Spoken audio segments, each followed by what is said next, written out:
What if I told you that every moment you've spent trying to fit in, trying to be like everyone else, you've been fighting against your very purpose?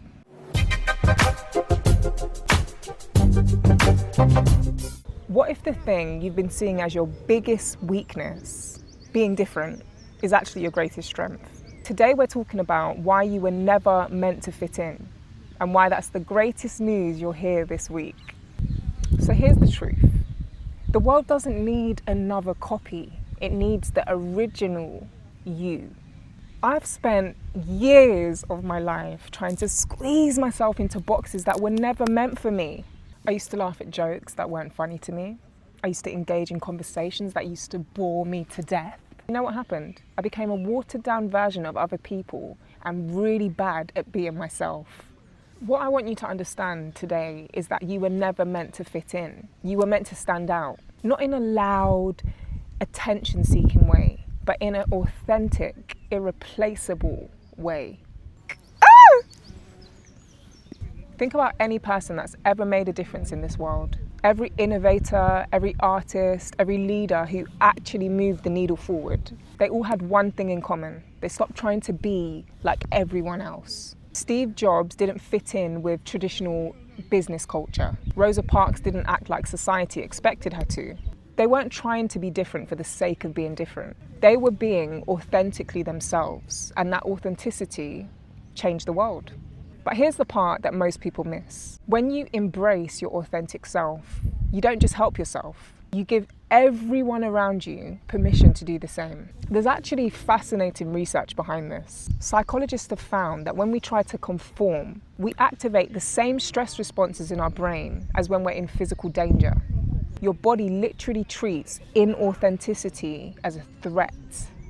But when we embrace our authentic selves, something incredible happens. We trigger what researchers call authentic happiness, a deeper, more sustainable form of well-being that comes from not external validation, but internal alignment. And here's the beautiful part. Authenticity is contagious. When you show up as your real self, you create what psychologists call the safety bubble around you. Other people feel safer to be themselves too.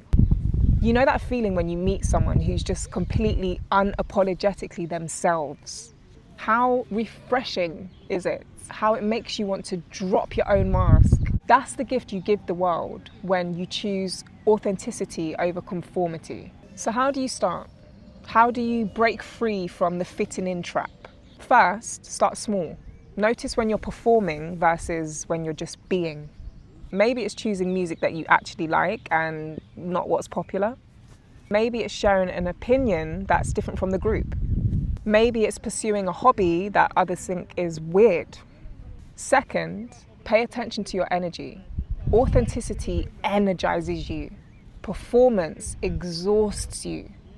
If you feel drained after social interactions, ask yourself, was I being me?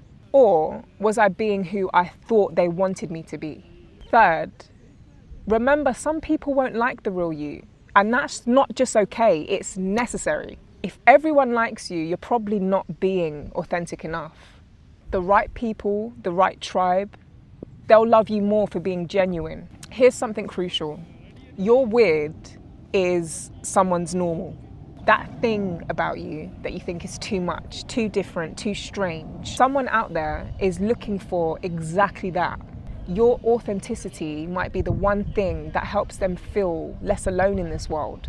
When you choose authenticity, you're not just changing your own life, you're changing the world. Every time you choose to be real instead of fake, genuine instead of performed, you're casting a vote for a world where people can be themselves. We live in a time where social media makes us feel like there's only one way to be successful, beautiful, or worthy.